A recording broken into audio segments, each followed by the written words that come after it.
耳其发生大地震，死伤惨重，咱随着派出着2个体处的搜救队赶到当地来救命。联合国嘛第一届甲台湾搜救队列入官方搜救队的网站。英国的媒体 BBC 嘛来发文章，用台湾搜救队的相片来做因的封面。报道的内容嘛以国家来称呼台湾。台湾这届派出去的搜救人员130位，其中有医师、护理师甲技师，所载的救命器材嘛真完整、真周至。一来回报到9日地震的时阵，土耳其对台湾帮忙的温情；二来嘛向国际社会来展现台湾有能力来斗相共。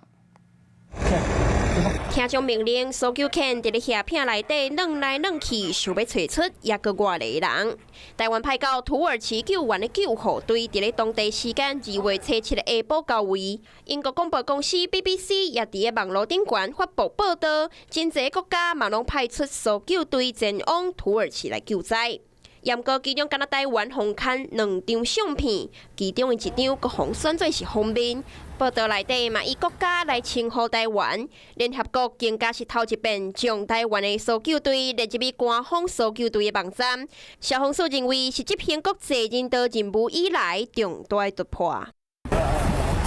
台湾的搜救队伫咧现场打过来布棚，亲像是搜救队运作中处指挥的布棚，负责医疗的医疗布棚，后勤人员甲器材管制的布棚，佮有搜救人员甲搜救队休困的所在。总共出动30名，其中包含医师1位、护理师1位，以及搜救犬2头，搭配消防组10人，共组成40人搜救小组。台北搜救队伫咧去年取得动行能力认证的资格，是全国第一个通过国家搜救能力分级检测的队伍。伫咧2月7日暗时，为桃园机场出发，赶往土耳其。搁伫面册顶悬介绍因早期的雷达生命探测器，不管是钢铁、南马孔、土石流等等的状况，拢会用这个机械侦测到受困者的喘气，互搜救人员会用伫咧第一时间定位抑个外来的人因受困的位置。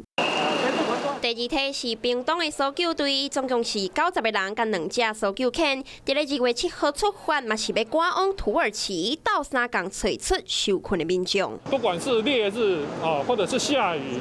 或者是平常我们在执行救灾碰到台风、土石流、环境不好的情况之下呢，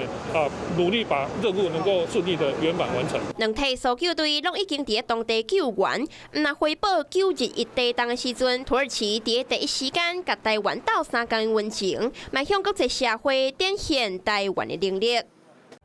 我是吴一璇，想要收看最新第一手的讯息，赶快加入华视新闻 YouTube 频道，按赞，开启小铃铛，最专业的主播群说新闻给你听。